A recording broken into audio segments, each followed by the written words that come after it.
nós, Senhor, através, Senhor, da vida do Teu servo. Usa-o, ó Deus, para falar, ó Deus, aquilo que o Senhor quer ministrar ao nosso coração. Seja exaltado acima de todos, acima de tudo, Senhor. No nome de Jesus. Amém. Amém, irmãos. Você pode se sentar. Glória a Deus. Abra comigo, meu irmão, minha irmã, a Epístola Paulina de Efésios, capítulo 3, de 1 a 13. Efésios 3, de 1 a 13. Essa manhã preciosa, com essa presença gloriosa do Espírito Santo nesse lugar, nós queremos falar sobre o maior mistério da história. O maior mistério da história. Como introdução, nós queremos apenas recapitular aquilo que já abordamos. No capítulo 1 de Efésios 1, nós falamos sobre o plano eterno, a grandeza do chamado de Deus, a riqueza da herança que os filhos de Deus possuem no Senhor, e a grandeza do poder disponível na vida de cada crente, de cada cristão.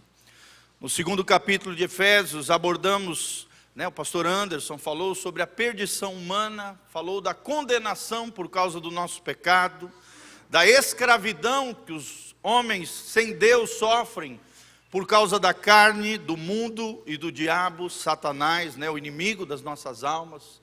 Também ali foi abordado acerca da salvação pela fé e a reconciliação através do sangue de Jesus mediante a fé. E também nós falamos sobre a reconciliação, nossa última ministração do pastor Rodrigo, sobre essa reconciliação entre judeus e gentios, a paz mais extraordinária da história humana, que foi essa reconciliação entre o povo judeu, o povo gentil, nós que não somos judeus, como um povo só, através da cruz e pelo sangue de Jesus. Amém? Agora nós vamos continuar essa jornada através da carta de Paulo aos Efésios, lendo o capítulo 3, de 1 a 13, e falando juntos aqui sobre o maior mistério da história. A Bíblia Sagrada diz: por essa causa eu, Paulo, sou o prisioneiro de Jesus Cristo por vós, os gentios, se é que tendes ouvido a dispensação da graça de Deus para convosco, me foi dada, como me foi esse mistério manifestado pela revelação, como antes um pouco vos escrevi. Por isso, quando ledes, podeis perceber a minha compreensão do mistério de Cristo, o qual noutros séculos nos foi manifestado aos filhos dos homens, como agora tem sido revelado pelo Espírito aos seus santos apóstolos e profetas, a saber que os gentios são co-herdeiros de um mesmo corpo e participantes da promessa em Cristo pelo Evangelho, do qual fui feito ministro pelo dom da graça de Deus, que me foi dado segundo a operação do seu poder. A mim, o mínimo de todos os santos, me foi dada esta graça de anunciar entre os gentios, por meio do Evangelho, as riquezas incompreensíveis de Cristo, de demonstrar a todos qual seja a comunhão do mistério, que desde os séculos esteve oculto em Deus, que tudo criou por meio de Jesus Cristo, para que agora pela igreja a multiforme sabedoria de Deus seja conhecida dos principados e potestades nos céus, segundo o eterno propósito que fez em Cristo Jesus nosso Senhor, no qual temos ousadia, acesso com confiança, pela nossa fé nele. Portanto vos peço que não desfaleçais nas minhas tribulações por vós, que é a vossa glória. Amém?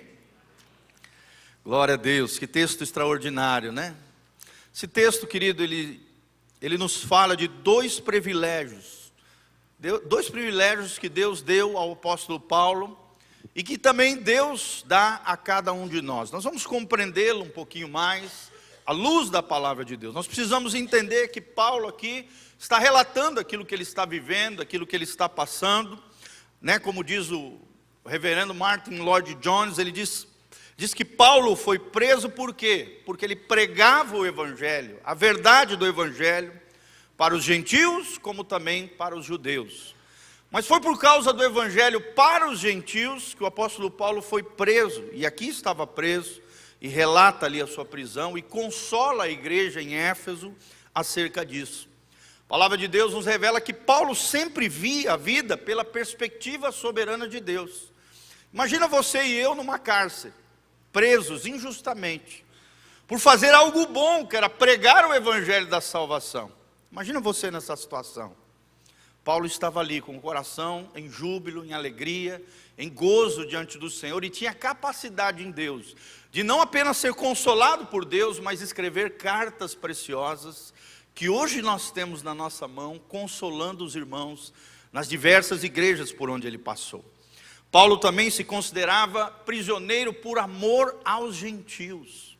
Era uma prisão por amor, não era prisão por causa do pecado, não era prisão por causa de uma injustiça, era uma prisão por causa do amor dele pelos perdidos, principalmente os gentios. Não é à toa que ele era chamado o apóstolo dos gentios. Paulo então foi preso, Paulo foi perseguido, Paulo foi acusado pelos seus conterrâneos, os próprios judeus, conforme nos revela Atos 21, capítulo 21, versículo 30. Mas quais foram os dois privilégios que Deus deu a Paulo e que Deus deu a mim e a você, tão lindo, tão preciosos, descrito nesses 13 versículos de Efésios de 1, capítulo 3, de 1 a 13. E nós vamos falar um pouquinho sobre ele, o maior mistério da história. Primeiro privilégio que Deus deu para mim e para você, meu irmão, minha irmã, é que Deus nos deu uma revelação. Fala comigo, revelação. Vira para o irmão que está do seu lado e fala: Deus te deu uma revelação.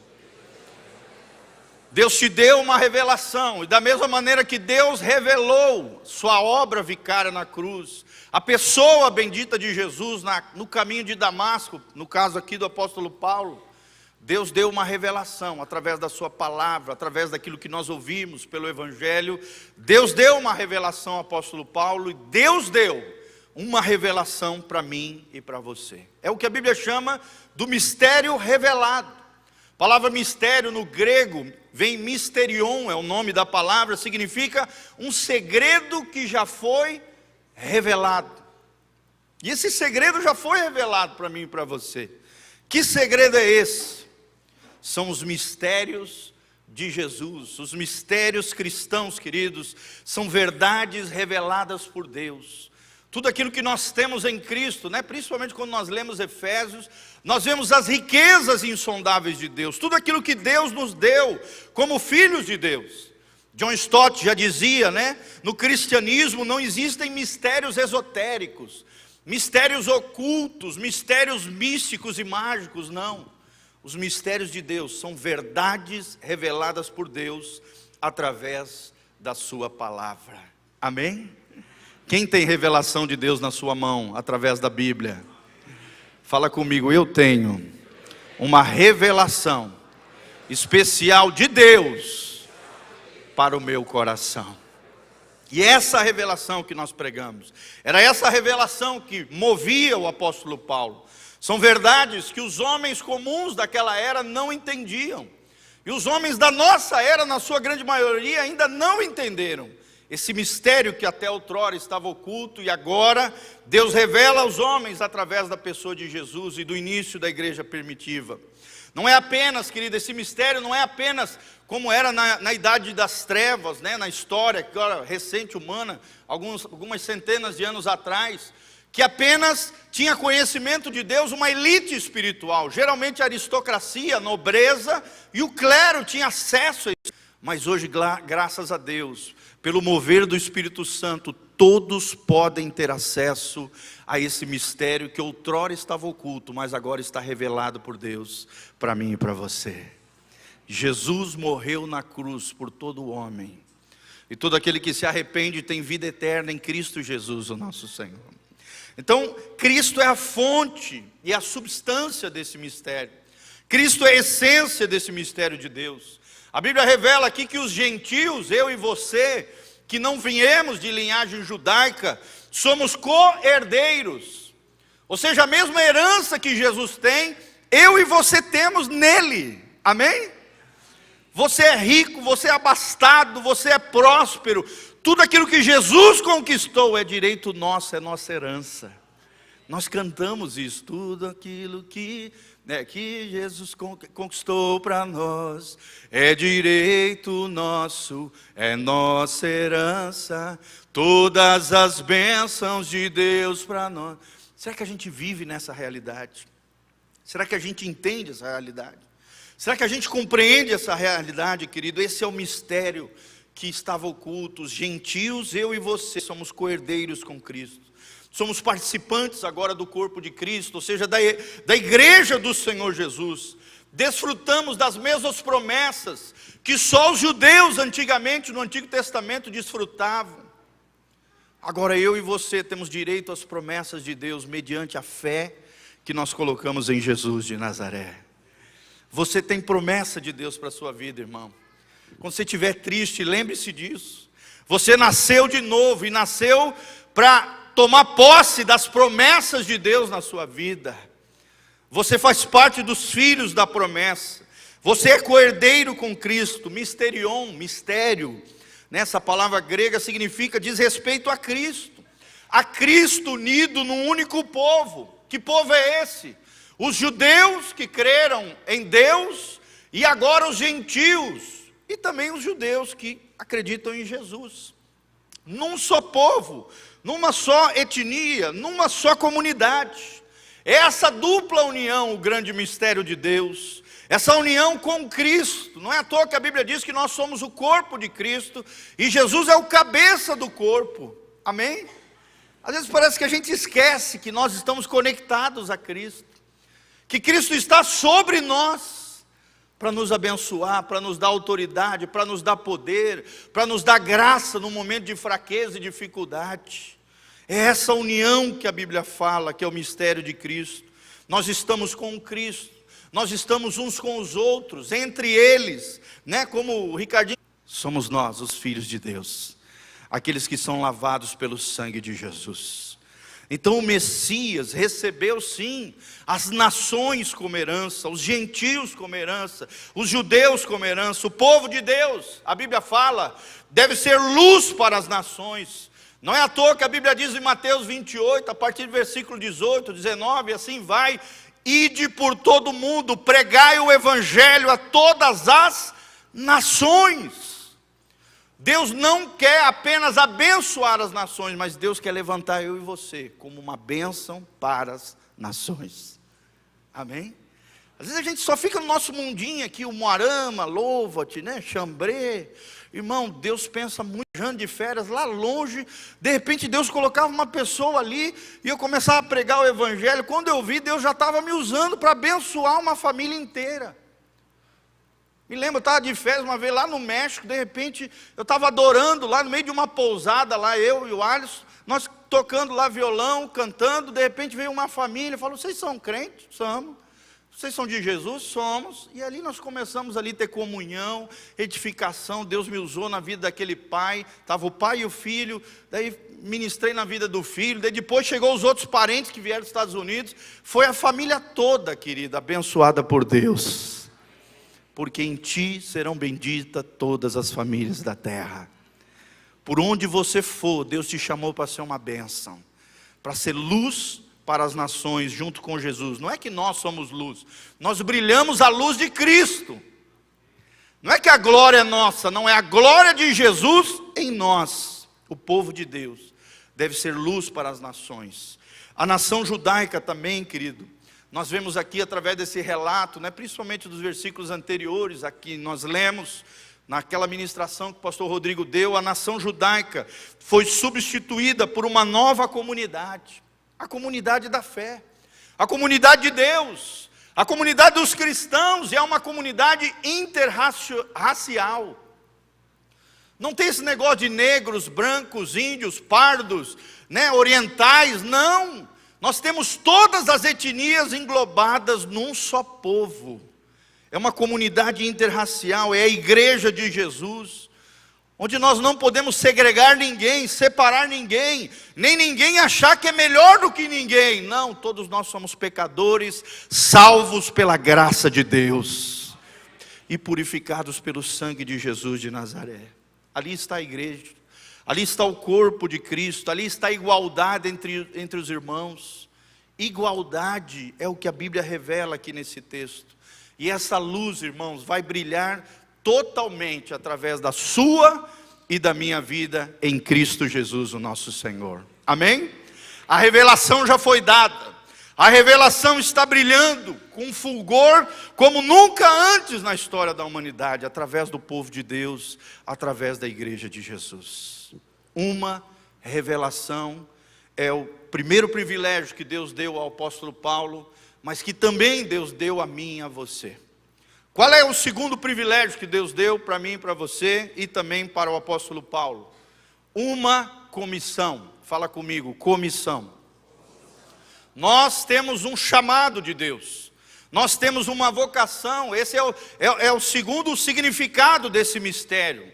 Além do mistério revelado que nós vimos aqui, nós temos um mistério comissionado. Deus chamou eu e você, nós já falamos agora um pouquinho sobre isso. Paulo aqui fala sobre o privilégio de ser despenseiro de Deus, nesse ministério de pregar o Evangelho. Meu irmão, será que você tem pregado o Evangelho? Se necessário for, usando palavras, mas mais do que isso, com a sua vida. Será que você tem testemunhado do Evangelho de Jesus? Será que você tem sido um imitador de Jesus? Será que você tem sido um despenseiro, ou seja, um mordomo, um gestor fiel daquilo que Deus tem confiado para você? A sua família, os seus negócios, tem revelado a luz de Cristo às pessoas ao seu redor? Paulo fala disso. Ele chama a si mesmo, querido, aqui nesse texto, o menor de todos os santos. Olha a humildade do apóstolo, o grande apóstolo Paulo, que escreveu 13 cartas do Novo Testamento. 1/3 do Novo Testamento foi escrito por Paulo, irmãos. 1/3. E ele está dizendo, não, eu sou o menor dentre todos os santos. Segundo a tradição, do cristianismo, Paulo tem esse nome porque provavelmente ele era de pequena estatura. Um homem pequeno, irmão, mas que tinha um grande coração. Amém? Não é a estatura que faz a sua diferença. Não é o quanto você tem, as suas posses, o seu status social. O que faz a diferença é o seu coração. E Paulo tinha um coraçãozão para Deus. Por mais que ele provavelmente, segundo diz aqui os historiadores, tivesse uma pequena estatura, porque o próprio nome dele, Paulo, significava homem pequeno, de pequena estatura. Ele se sentia indigno por causa do seu passado. E ele menciona alguns fatos desse passado, como por exemplo, ele fala em 1 Timóteo 1,13, apesar de eu ter sido blasfemo, ou seja, ele blasfemou contra Deus, falou coisas de Deus que não eram verdades. Às vezes até ensinava coisas equivocadas antes da sua conversão. Nós estamos falando aqui de Saulo, antes do novo nascimento, antes da regeneração, antes da transformação. Ele chegou a blasfemar, a Bíblia está dizendo aqui em 1 Timóteo 1,13. Apesar de ter sido blasfemo, apesar de ter sido perseguidor da igreja, apesar de ter sido arrogante, diz a Bíblia, eu fui o menor de todos os santos. Meu irmão, quando Deus te usa, como é que está o teu coração? Você mantém a humildade?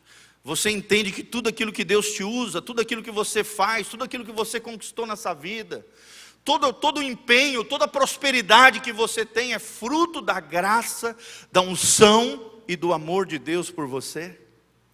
Ou você confia no teu braço, você se orgulha e diz, olha o que eu conquistei, olha o que eu consigo, olha como eu falo bonito, olha a minha família aqui.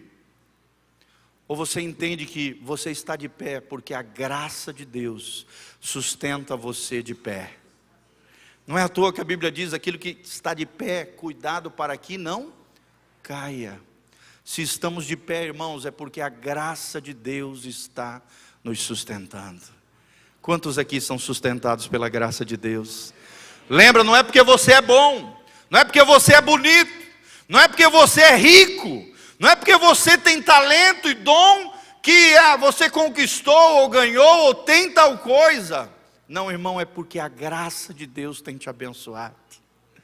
Tenha uma atitude de humildade, mesmo quando Deus te usa, mesmo quando você conquista, mesmo quando você tem sucesso, lembre-se, é a graça de Deus na minha vida. Então nós vemos Paulo dizendo: eu sou o menor de todos os santos. Não é que isso seja autopiedade por parte de Paulo. Não é que ele também está sendo hipócrita, ou um tipo de hipocrisia paulina. Não. É porque ele reconhece a sua fraqueza. É porque ele reconhece de onde Deus o tirou. É porque ele reconhece aonde está a sua força. É porque ele reconhece a sua pecaminosidade. Amém? Será que você tem reconhecido isso, irmãos? Quem reconhece a sua pecaminosidade é gracioso com as pessoas, é amoroso com os irmãos, estende sempre misericórdia, é generoso, não é acusador, não é hipócrita, não é religioso, não é alguém que vive acusando os irmãos, não é alguém que vive olhando de cima para baixo, mas olha de baixo para cima, considera os outros superiores, como diz lá em Filipenses capítulo 2. É alguém que tem o mesmo sentimento que houve em Cristo Jesus, que se auto-esvaziou, que se humilhou, que tomou a forma de servo, foi semelhante, aos homens, foi obediente até a morte, diz a palavra, e morte de cruz. E por ter essa atitude de auto-esvaziamento, é o que a teologia chama de kenosis, um auto-esvaziamento, uma humildade real, verdadeira, palpável, concreta na sua vida, Deus o exaltou soberanamente e lhe deu o nome que é sobre todo nome, da qual todo joelho se dobre, nos céus, na terra, debaixo da terra, e toda língua confesse que Jesus Cristo é o Senhor, para a glória de Deus Pai. Amém, irmãos? Às vezes a gente quer exaltação, mas não entende que o processo de exaltação começa com a humilhação, com a humildade. Olha a humildade de Paulo. Ele fala disso, ele combina uma humildade pessoal com uma autoridade apostólica, irmãos. É isso que nós temos que ter. Nós temos que ter uma humildade pessoal, mas também temos uma autoridade em Cristo Jesus, o nosso Senhor. Amém? Singeleza de coração, mas ousadia no Espírito Santo de Deus. E não soberba, arrogância, como muitos têm. Aqui Paulo está falando, quando ele fala dessa comissão, desse mistério comissionado, Paulo está falando dessa necessidade do poder de Deus. Ele reconhecia que tudo aquilo que ele fazia era fruto da graça, é pelo poder de Deus. Não é à toa que ele escreve, que por causa da minha fraqueza, a minha graça te basta, diz o Senhor. Ele diz, Deus diz ao próprio Paulo, a minha graça te basta, porque o meu poder se aperfeiçoa na tua fraqueza. Talvez você esteja sofrendo com alguma fraqueza, alguma dificuldade, alguma vulnerabilidade, irmão. Existe graça de Deus para a tua vida. Existe poder do Espírito Santo disponível para você. Reconheça que tudo aquilo que você faz, toda a necessidade verdadeira do verdadeiro cristão, é a necessidade do poder de Deus para anunciar esse mistério de Jesus Cristo, esse evangelho poderoso. A pregação, irmão, é um dom, é uma dádiva. Amém? Quanto mais você pregar o evangelho para as pessoas, quanto mais você falar de Jesus, mais afiado você fica, melhor você fica. Agora, se você não abrir a boca, Deus não vai te usar. Você tem que começar a falar com ousadia, buscar o Espírito Santo, pedir ajuda de Deus, ter vida, vida na vida. Discipulado é vida na vida, é a sua vida, é aquilo que você tem construído em Deus, sendo derramado sobre a vida de outras pessoas. Amém? Quem quer a energia de Deus aí? Ai, pastor, estou tão sem energia. Irmão, vai buscar mais a Deus. Ele tem energia para você. A outra palavra é dunamis, que significa poder explosivo.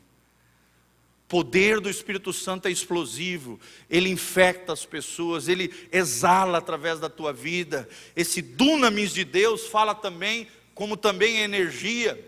Essas duas palavras significam da invencibilidade do Evangelho, segundo diz Hernandes Dias Lopes. Fala de um Evangelho poderoso, fala de um Evangelho invencível. Você prega a maior verdade do mundo. Você não pode pregar de qualquer jeito, irmão, com a cara mirrada, com a cara feia, fechada. Ninguém vai querer esse Evangelho. pregar de forma cafona, sem uma vida coerente, não vai ser eficaz. Você precisa pregar com paixão, a paixão do Espírito Santo.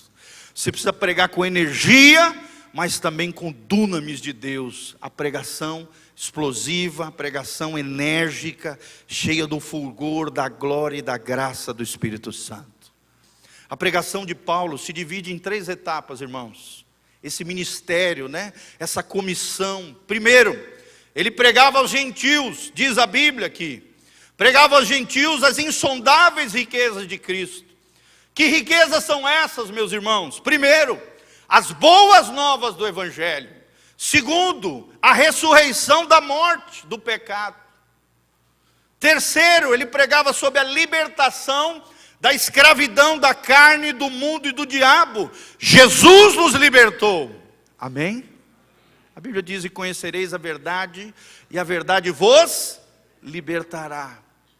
Se o Filho vos libertar, verdadeiramente sereis livre.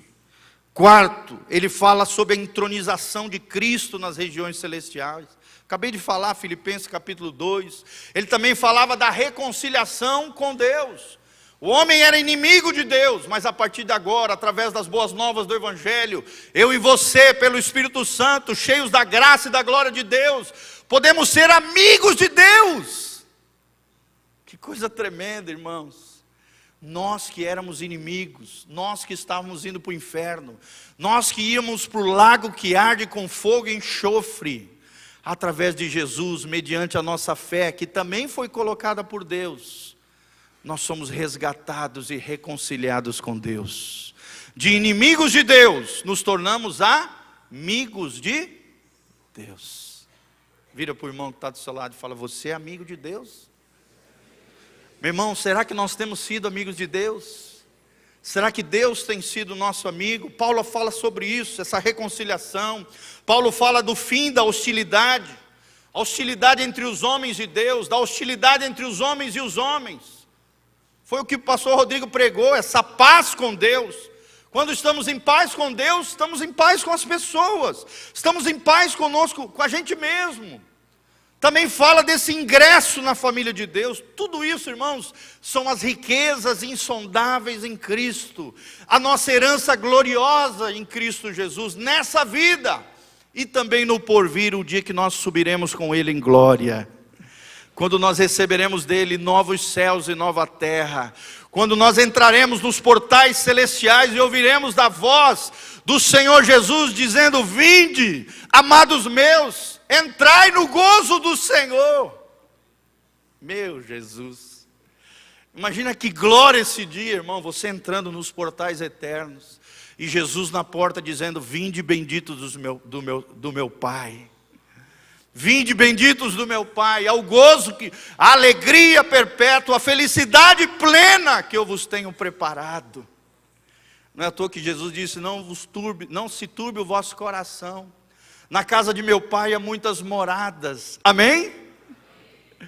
Existem, casas celestiais. A gente não sabe se isso se refere ao corpo glorificado, alguns creem nisso, ou então são moradas mesmo, lugares maravilhosos que Deus tem preparado para nós nos céus. Um lugar tremendo, um lugar onde não há dor, nem pranto, nem choro, nem nada disso, irmão. A herança gloriosa que nós temos em Cristo, novo céu e nova terra. Não precisamos mais, irmãos, vivermos como mendigos. Chega de espírito de coitadinho, de ficar se vitimizando. Você já não é mais mendigo. Você tem as riquezas insondáveis de Cristo. Esse é o primeiro aspecto, a primeira etapa da pregação de Paulo. A segunda dela, manifestar o mistério a todos os homens. O que é isso, pastor? Paulo pregava com autoridade, porque entendia que através da pregação ele tirava as pessoas das trevas e conduzia ao reino da luz de Jesus. Do poder de Satanás, tirava das mãos de Satanás e levava as pessoas ao poder de Deus. Essa pregação, ela tinha o poder de tirar o véu que havia nos olhos. A palavra revelação significa isso. Tirar o véu, revelar. tirar o véu, as escamas dos olhos das pessoas, e que os olhos das pessoas se tornassem abertos, conforme diz 2 Coríntios 4:6.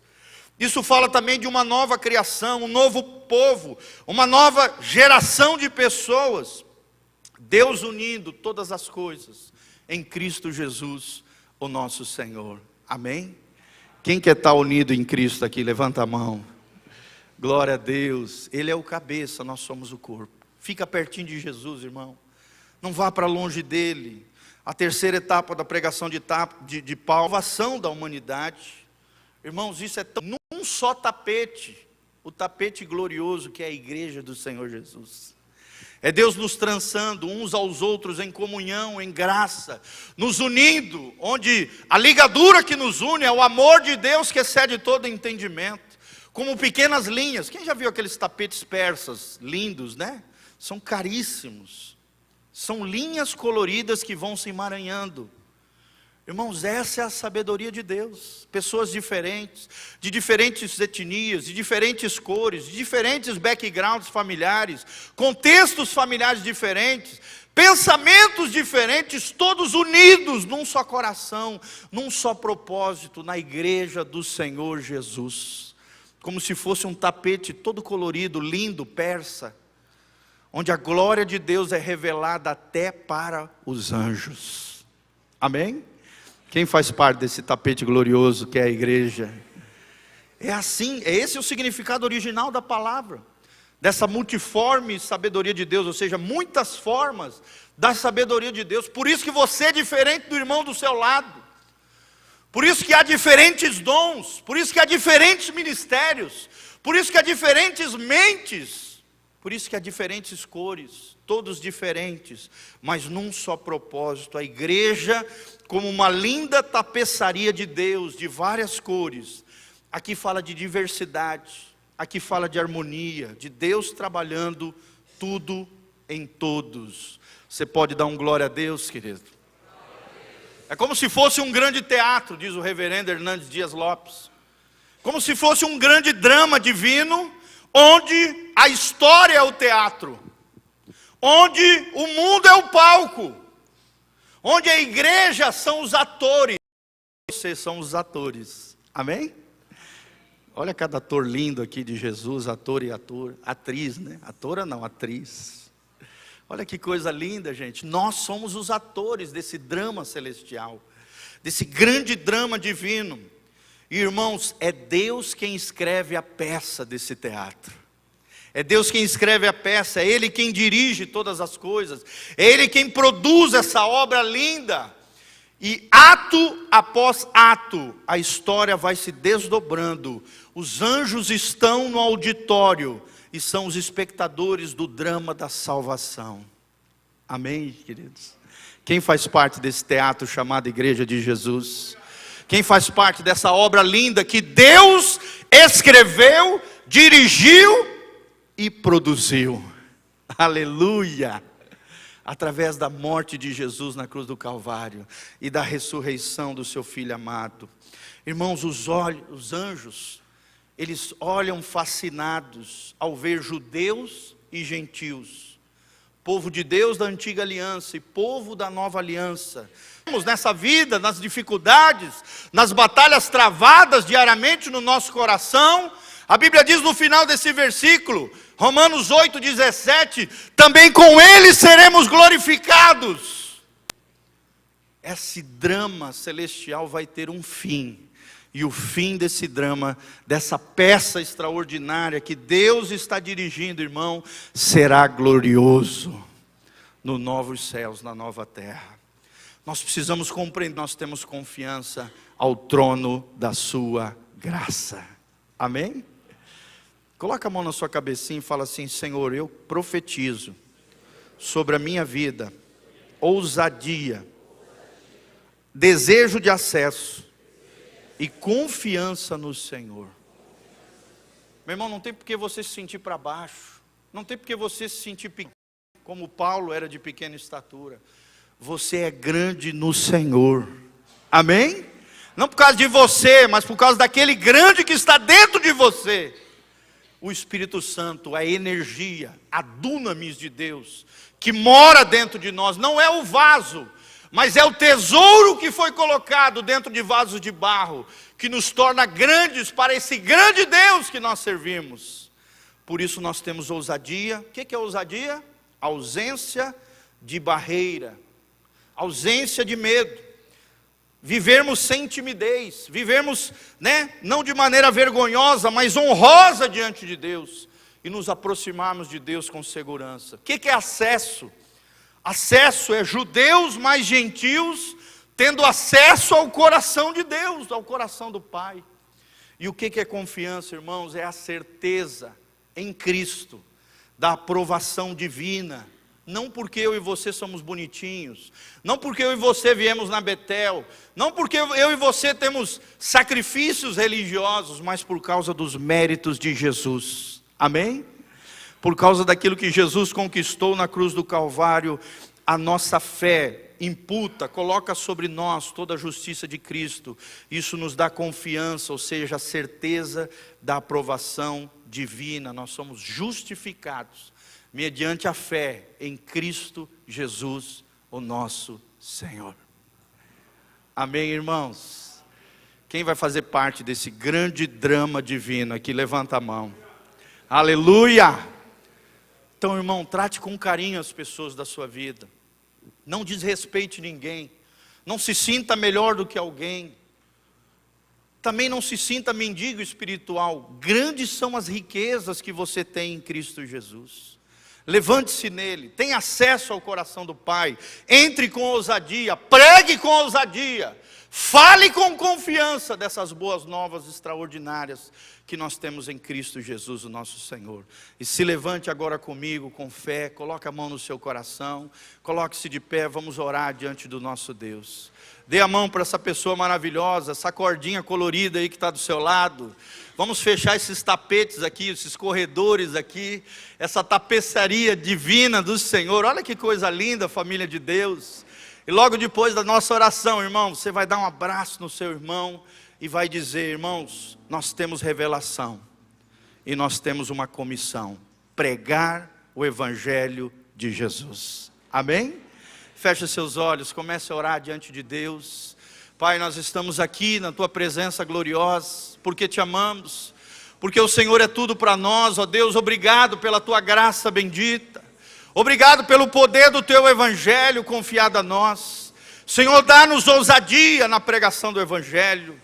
Ó Deus, faz-nos entender as riquezas insondáveis do Senhor, as riquezas gloriosas que nós temos em Cristo Jesus, a revelação que nós temos, o mistério de Cristo confiado a nós, a comissão, o chamado, ó Deus, sermos despenseiros fiéis de tudo aquilo que o Senhor tem nos confiado.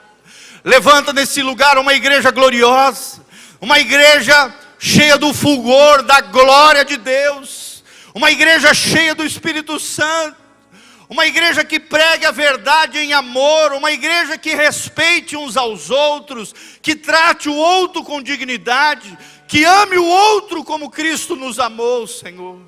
Dá-nos esse entendimento, o entendimento da multiforme sabedoria de Deus. Ó Deus, pequenas linhas coloridas, trançadas pelo amor de Deus, numa tapeçaria maravilhosa do Senhor Jesus, manifestando a graça, a glória, a unção, o poder de Deus sobre toda a terra. Queremos ser bênção, ó Deus, aos nossos vizinhos nessa cidade, ó Deus, quem sabe para as nações, ó Deus, queremos pregar esse Evangelho, queremos viver o Evangelho.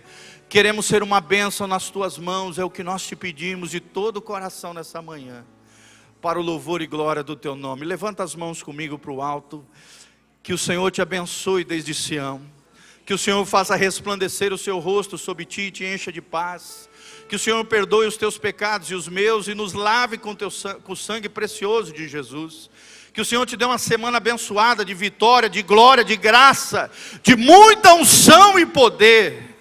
Que a bênção do alto venha sobre você, sobre a tua casa e a tua família, e que o Senhor mantenha íntegros e irrepreensíveis o teu corpo, a tua alma e o teu espírito. Louvado seja o nome do Senhor. Dê um abraço nessa pessoa linda e maravilhosa. Que Deus te abençoe, meu irmão. em nome de Jesus. Amém e amém.